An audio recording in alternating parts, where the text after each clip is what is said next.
रहे हैं nation view Ramesh Bhatt के साथ। नमस्कार। खबरों पर अपना नजरिया बनाने के लिए जानना बेहद जरूरी है कि उसका असर आप पर क्या होता है।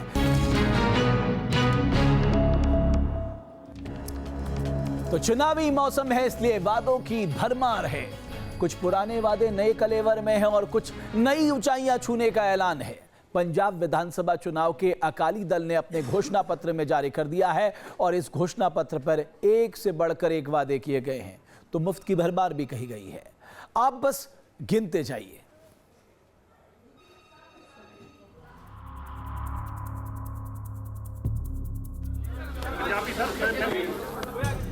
Free pressure cooker, free gas stove और फ्री गैस कनेक्शन। गिनते जाइए। चुनावी मौसम में वादों की भरमार है और मुफ्त वालों की बहार है। पंजाब के दंगल के लिए अकाली दल अपने घोषणा पत्र के साथ सामने है। कुछ पुराने वादे पूरे करने का दावा है, नए वादों की झड़ी है, लेकिन मुफ्त क्या है पहले ये जान लीजिए। 10वीं पास हर लड़की को फ्री सिलाई मशीन दी जाएगी। गरीबों को फ्री प्रेशर कुकर और गैस स्टोव मिलेगा। हर गरीब को 2 महीने के अंदर मुफ्त गैस कनेक्शन दिया जाएगा। 10 घंटे हर रोज फ्री बिजली दी जाएगी। बेघरों के लिए घर और कच्चे घरों में रहने वालों का मकान पक्का किया जाएगा। और यही नहीं जनाब, 10 रुपए किलो के हिसाब से चीनी मिलेगी और 25 रुपए किलो के हिसाब से घी दिया जाएगा। तो आंखों में उम्मीदों का संसार सजाइए और अब की बार भी अकाली बीजेपी की ही सरकार बनवाइए। कुछ यही मजमून है अकाली दल के मैनिफेस्टो का। 10 साल पहले जो कांग्रेस ਦਾ ਰਾਜ ਸੀ, ਇੱਥੇ ਨਾ ਕੋਈ ਐਸਟ੍ਰੋਟਫ ਸਟੇਡੀਅਮ ਸੀ, ਨਾ ਕੋਈ ਚੰਗੇ ਸਟੇਡੀਅਮ ਸੀ, ਨਾ ਵਰਲਡ ਕੱਪ, ਨਾ ਕਬੱਡੀ ਨੂੰ ਕੋਈ ਪਛਾਣ ਸੀ, ਨਾ ਕੋਈ ਆਪਣੇ ਸਪੋਰਟਸਮੈਨ ਨੂੰ ਕੋਈ ਫੈਸਿਲਿਟੀ ਦਿੱਤੀ ਜਾਂਦੀ ਸੀ, ਨਾ ਕੋਈ ਜਿਹੜੇ ਮੈਡਲ ਵਿਨਰਸ ਨੂੰ ਕੋਈ ਜੌਬ ਦਿੱਤਾ ਗਿਆ ਸੀ। ਅਸੀਂ ਸਾਰਾ ਕੁਝ ਹੀ ਉਹਦੇ ਵਿੱਚ ਇੰਪਲੀਮੈਂਟ ਕੀਤਾ ਹੈ। वैसे अकालियों के वादों की झड़ी में बस इतना ही नहीं है। 20 लाख नौकरियों का वादा भी है। अमृतसर को टूरिज्म, लुधियाना को होजरी, मोहाली को आईटी और बठिंडा को टेक्सटाइल हब बनाने का भी ऐलान है। ये अलग बात है कि नई नई कांग्रेसी हुई नवजोत कौर सिद्धू को ये दावे खोखले लगते हैं। इनमें वो है खोखलापन और लोगों को इतना ये बुद्धू बनाना चाहते हैं। पंजाब के लोगों को इतना बेवकूफ समझते हैं कि सच में सोचते हैं कि पंजाब के लोगों के पास शायद इतनी भी वो स्ट्रेंथ नहीं है या मेंटल पार नहीं है कि वो समझें इन लोगों की जो कारगुजारी है उसको। अकालियों को गुमान है कि 10 साल में पंजाब ने तरक्की के कई झंडे गाड़े। कांग्रेसियों को लगता है कि जमीनी हकीकत अलग है, पर चुनाव है जो बिना वादों के जीता नहीं जा सकता। इसलिए इस बार फिर मुफ्त की बहार है और सवाल यही है कि अगर काम किया तो मुफ्त की सौगात क्यों। अमृतसर से मीतू जैन के साथ टीम न्यूज़ नेशन। वैसे मुफ्त का ऐलान करने वाले अकाली दल अकेला नहीं है। हर सूबे में, हर पार्टी के तरकश में मुफ्त की कुछ ना कुछ सौगात है। मानो वोट मुफ्त में ही मिल जाएगा। बात पंजाब से शुरू हुई तो अकाली बीजेपी के अलावा कांग्रेस ने भी यहां मुफ्त के ऐलान कर दिए। मसलन क्या कह रही है? बेघर दलितों को मुफ्त कर देने का वादा है, तो छात्रों को मुफ्त स्मार्टफोन, केजी पीएचडी तक लड़कियों को मुफ्त शिक्षा देंगे। पंजाब के किसानों के कर्ज माफी का प्लान भी तैयार हो गया है।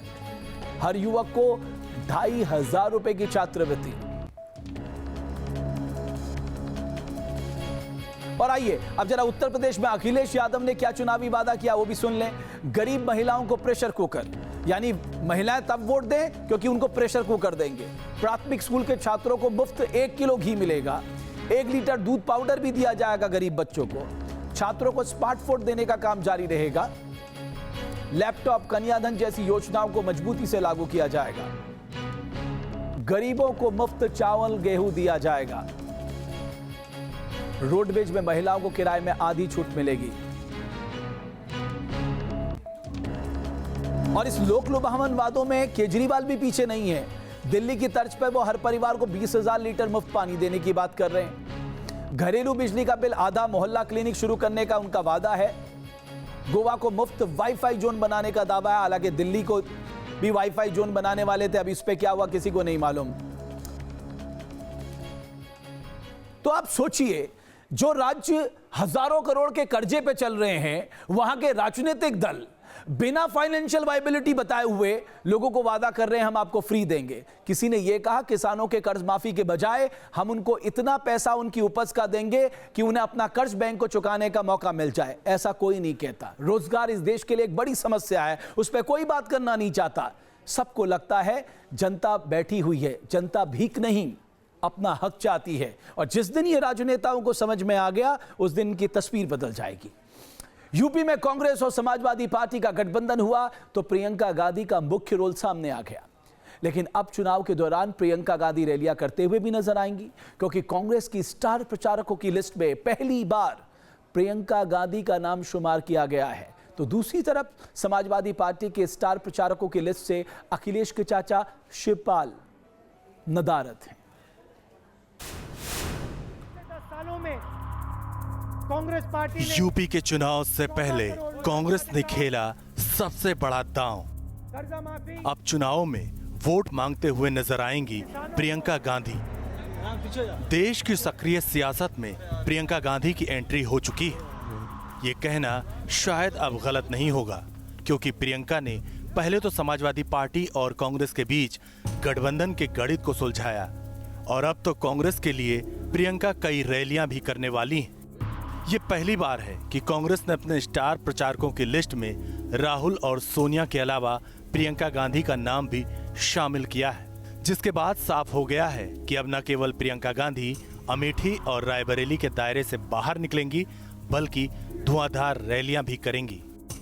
कांग्रेस को उम्मीद है कि प्रियंका के सक्रिय रोल से पार्टी को बड़ा फायदा होगा, तो दूसरी तरफ बीजेपी है कि प्रियंका की एंट्री को परिवारवाद से जोड़ रही है। लोगों के मन में आती है कि फलाना प्रचार करने से कांग्रेस पार्टी आगे बढ़ जाएगी, लेकिन बढ़ना तो कोई होती नहीं है। कांग्रेस पार्टी अपनी जनाधार खो चुकी है और घटते जा रही है। ये बदलते सियासत की तस्वीर ही तो है। गठबंधन को लेकर अखिलेश और राहुल शायद मिलकर फैसला ले रहे हैं। इसलिए समाजवादी पार्टी ने जो अपने स्टार प्रचारकों की लिस्ट जारी की है, उसमें चाचा शिवपाल यादव का नाम नदारद है। ये हर कोई जानता है कि यूपी में कांग्रेस और समाजवादी पार्टी के गठबंधन की हर रणनीति के पीछे कोई है तो वो है प्रशांत किशोर। अब देखना है कि 11 मार्च को जब सूबे के नतीजे आएंगे तो कांग्रेस और समाजवादी पार्टी का ये नया प्रयोग कितना कामयाब होता है और कितना जनता इनकी बातों पर यकीन करती है। दिल्ली से रविकांत राय के साथ रतीश त्रिवेदी, न्यूज नेशन, लखनऊ। राजनीति की भी एक अजब तस्वीर है। कोई कांग्रेस मुक्त भारत चाहता है, कोई भ्रष्टाचार मुक्त भारत चाहता है, और ऐसा लग रहा है कि अखिलेश यादव शिवपाल मुक्त सपा बनाने में लग गए हैं। और अब आपको दिखाते हैं इलाहाबाद के एक डिग्री कॉलेज में सरेआम गुंडागर्दी की तस्वीरें। तमंचे लहराए गए, फायरिंग हुई, तोड़फोड़ की गई, और वो भी शिक्षा के मंदिर में। और ऐसा करने वाले कोई और नहीं, कॉलेज के ही छात्र बताए जाते हैं। आप सोचिए इन छात्रों का क्या किया जाए, ये उस मंदिर में जाने लायक है भी या नहीं, ये तय करना है।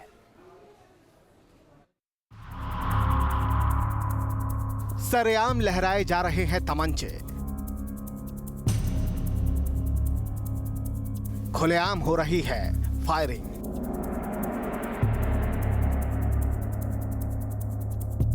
शिक्षा का मंदिर जंग का मैदान बना दिखता है और कुछ छात्र सरेआम गुंडागर्दी कर रहे हैं। सीसीटीवी में कैद ये तस्वीरें इलाहाबाद के सीएमपी डिग्री कॉलेज की हैं। जरा देखिए कैसे कॉलेज कैंपस में लाठियां चल रही हैं, तमंचे लहराए जा रहे हैं। करीब 1 दर्जन बदमाशों ने पूरे कॉलेज कैंपस को कब्जे में ले लिया है। चारों ओर अराजकता का माहौल है, अफरा तफरी मची हुई है। बताया जा रहा है कि कॉलेज के बाहर से भाड़े के गुंडों के जरिए यह बवाल खड़ा किया गया। सरेआम गुंडागर्दी करते इन चेहरों को आप भी गौर से देखिए। ये बदमाश कौन है, इसकी पहचान अब तक नहीं हो पाई है। अब ये देखिए, ये बदमाश सरेआम गोलियां चला रहा है। इसे इस बात की कोई चिंता नहीं कि गोली किसी को लग सकती है। उसकी ये करतूत किसी की जान ले सकती है। किसी के हाथों में तमंचा है और कोई डंडा लिए टूट पड़ा है। जो मिला उसे पीटा जा रहा है। हंगामे में कई शिक्षकों की गाड़ियां भी तोड़ दी गईं। बताया जा रहा है कि इन बदमाशों ने पहले कई छात्रों पर गुस्सा उतारा और फिर गाड़ियों को रॉड और पत्थर मारकर क्षतिग्रस्त कर दिया। अब वो पता नहीं किधर से आए, ऐसा लगता है कि हॉस्टल की ओर से भी कुछ आते हुए दिखाई दे रहे हैं, लेकिन बीच में किसी और गेट से भी आ सकते हैं।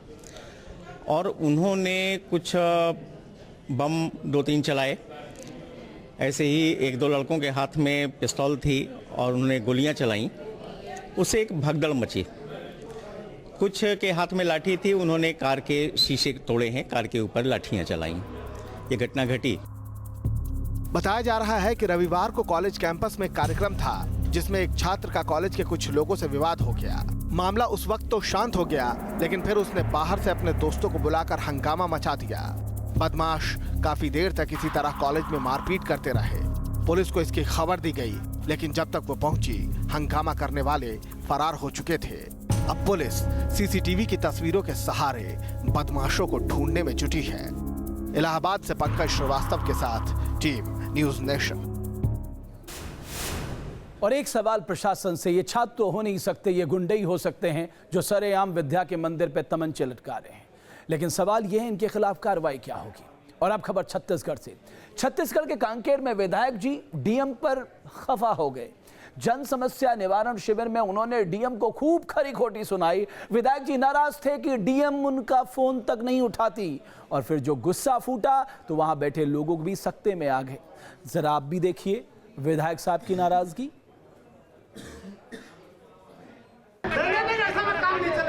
आदिवासी का आप शोषण कर रहे हैं, क्या खाएंगे गरीब लोग? मेरा फोन रिसीव नहीं कर दिया। भीड़ जुटी है, मजमा लगा है और विधायक जी खफा हैं। ये छत्तीसगढ़ के अंतागढ़ से बीजेपी के विधायक भोजराज नाग हैं और उनके सामने बैठी हैं कांकेर की डीएम शमी आबिदी। जनता की शिकायतें सुनने के लिए शिविर लगा है। लोग अपना अपना दर्द लेकर विधायक जी और कलेक्टर के सामने पहुंचे हैं कि अचानक भोजराज नाग डीएम को अपना फोन नहीं उठाने के लिए फटकार लगाई और फिर आदिवासियों के शोषण के आरोप भी जड़ दिए। क्या बात कर रहे हैं? मैंने अलग अलग डेट में आपको फोन लगाया है, आपने फोन रिसीव नहीं किया। और किसानों की हालत ऐसी है, पब्लिक को बेवकूफ बना के लिए ताली बजवाना है। ऐसा में काम नहीं चलेगा, ऐसा में काम नहीं चलेगा। इतने किसानों को आप ये कर रहे हैं, धान खरीदी बंद हो जाएगा, कौन कर्ज कटाएगा? आप आदिवासियों का शोषण कर रहे हैं। क्या हो गया? अरे आदिवासियों का आप शोषण कर रहे हैं। मैं इस बात को ऊपर तक ले जाऊंगा, नहीं ऊपर बात करूंगा, नीचे भी बात करूंगा। ऐसा होता है क्या? विधायक जी किसी के रोके रुके नहीं, वो बोलते रहे और डीएम सफाई देने की कोशिश करती रही, लेकिन माननीय का गुस्सा 7वें आसमान पर था। वो बस अपनी ही कहते रहे और उनकी बातों से सिर्फ इतना समझ आ पाया कि शायद बुजुर्गों को 6 महीने से पेंशन नहीं मिलने पर वो खफा है। आप मेरा फोन रिसीव नहीं करेंगे, मेरा फोन रिसीव नहीं कर दिया। मैंने आप प्लीज घर जाइए। कुंदन कुमार सिंह, 6 महीनों से लोगों को पेंशन नहीं मिल रहा है। आप एसडीएम भान प्रतापपुर, क्या खाएंगे गरीब लोग? ऐसी शासन को बदनाम करने वाले लोग बैठे हो, पूरे शासन को बदनाम कर रहे हो, फोटो खिंचा रहे हो जगह जगह जाकर के। ऐसी कोई व्यवस्था नहीं होती। विधायक जी आग बबूला थे और मौजूद लोग थोड़े मुतमईन कि आखिर उनकी फरियाद कोई तो सुन रहा है। पर सवाल ये कि क्या ये डांट फटकार भी इन गरीबों के दर्द की दवा दिला पाएगा। नीरज श्रीवास्तव के साथ टीम न्यूज नेशन। और अब आपको दिखाते हैं बीकानेर से आई अनोखी तस्वीर, जहां एशिया के कई देशों से अलग अलग प्रजाति के हजारों गिद्ध का जमावड़ा लगा है। बीकानेर के जोड़बीड़ में जुटे हजारों विदेशी मेहमान, एक जगह पर जमा हुए हजारों शिकारी पक्षी। ये तस्वीरें आपको किसी फिल्म का हिस्सा लग सकती हैं। एक साथ हजारों पक्षियों का ये झुंड आपको बेहद खूबसूरत लग सकता है, लेकिन आपको बता दें कि इन पक्षियों में ज्यादातर गिद्ध हैं जो मध्य एशिया और यूरोप के अलग अलग देशों से राजस्थान के बीकानेर पहुंचे हैं। दरअसल बीकानेर के पास जोड़बीड़ को गिद्धों और दूसरे शिकारी पक्षियों के लिए पश्चिम भारत का सबसे बड़ा बसेरा माना जाता है, जहां नवंबर के आखिरी हफ्ते में मंगोलिया, चीन, तिब्बत और साइबेरिया से अलग अलग प्रजाति के गिद्ध जमा होते हैं और जनवरी आते आते इनका झुंड किसी खूबसूरत नजारे सा दिखने लगता है। आपको बता दें कि जोड़बीड़ कंजर्वेशन रिजर्व में 72 यूरेशियन ग्रीफन, 27 हिमालयन ग्रीफन और 22 सिनेरियस गिद्ध आ चुके हैं। इन प्रवासी गिद्धों को यहाँ खाना आसानी से मिल जाता है और इनका पूरा संरक्षण भी होता है, जिसकी वजह से जाड़ों में यहाँ सैकड़ों की संख्या में गिद्ध आते हैं। गिद्धों के अलावा यहाँ दूसरे शिकारी पक्षी भी आते हैं। यहाँ स्टेपी ईगल, ट्वानी ईगल, हैरियर्स, हॉक्स और शिक्रा की कई प्रजातियाँ एक साथ देखी गई हैं। 1500 से 1600 के करीब की संख्या में प्रवासी पक्षी आ चुके हैं गिद्ध प्रजाति के। इसके साथ साथ ईगल, स्टेपी ईगल भी इस बार बहुत ज़्यादा, एक बहुत अच्छी तादाद में, बहुत ज़्यादा एक्स्ट्राऑर्डिनरी तादाद में आए हैं। करीब 1000 के करीब स्टेपी ईगल आए हैं। उसमें ये एक बहुत बड़ा हमारे लिए भी आश्चर्यजनक स्थिति बनी हुई है कि इतनी संख्या में आए हैं। मतलब इसका अपना ये जो जोड़बीड़ का क्षेत्र है वो इनके लिए बड़ा ही उपयुक्त साबित हो रहा है, पक्षियों के लिए, प्रवासी पक्षियों के लिए। और इसके सुरक्षा के लिए हम पूरा ध्यान रख रहे हैं, इनके पानी की व्यवस्था कर रहे हैं। ये शिकारी पक्षी मार्च तक जोड़बीड़ और आसपास के इलाकों में ही रहेंगे और अप्रैल आते ही ये विदेशी मेहमान अपने अपने घरों को लौट जाएंगे। Team news nation.